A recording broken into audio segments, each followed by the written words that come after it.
En ce qui me concerne, je considère l'enfant mâle du chapitre 12 du livre de l'Apocalypse comme représentant le groupe des vainqueurs au temps de la fin.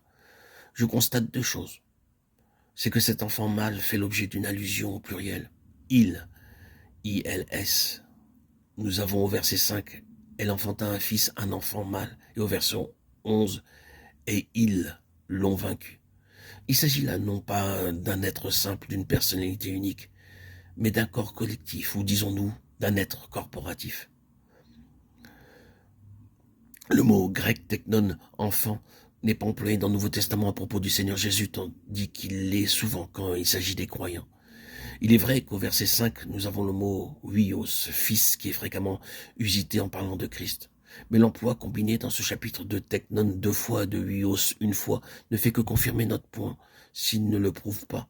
Savoir que le vainqueur, l'enfant mâle, c'est Christ, avec une phalange prise dans l'église et enlevée jusqu'au trône avant la tribulation.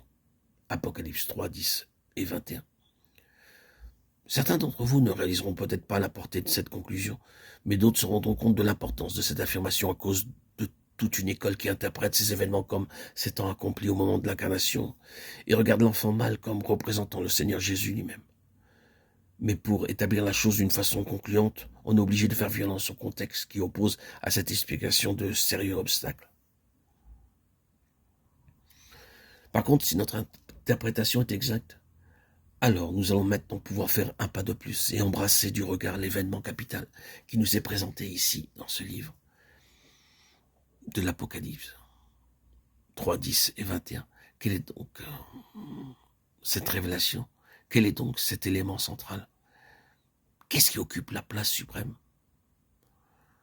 C'est un groupe de rachetés associés avec Christ sur son trône pour avoir vaincu le grand dragon, le serpent ancien, appelé le diable et Satan, celui qui séduit toute la terre, l'accusateur des frères. Chapitre 12, Apocalypse. Le Seigneur Jésus est le premier vainqueur, le vainqueur par excellence.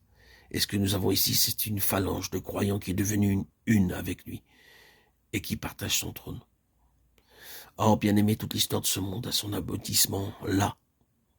Ce point d'arrivée représente l'intention première de Dieu et son objectif suprême au sujet de l'homme, le voir uni à son Fils, Jésus-Christ. C'est la pensée originelle de Dieu concernant son Fils et concernant ceux qu'il a élus en Christ avant que le monde fût. Sa pensée concernant son Fils et ceux qu'il a élus en lui dans le passé éternel était la suivante. Qu'ensemble, ils en vinssent un jour à régner, à gouverner et à administrer cet univers pour Dieu et avec lui. Qu'ensemble, ils eussent partie liée avec le trône de Dieu pour l'administration et le gouvernement universel.